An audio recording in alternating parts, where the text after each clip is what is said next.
जय सद्गुरु शेख मोहम्मद महाराज। योग संग्राम अध्याय पहिला। ओवी। पवित्र पवित्रासी भेटे ते वेळे, होती प्रेम सुखाचे सोहळे। त्यासी देखुनी चांडाळ तळमळे, अभाग्यपणे।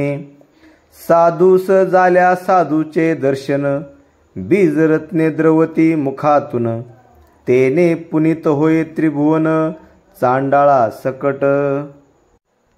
या ओवीतून संत श्रेष्ठ शेख मोहम्मद महाराज सांगतात, ज्यावेळी पवित्र माणसे पवित्र माणसांना भेटतात त्यांच्यात प्रेम सुखाचे सोहळे होतात, पण हे पाहून वाईट प्रवृत्तीची माणसे तळमळ करतात, कारण ते अभागी असतात।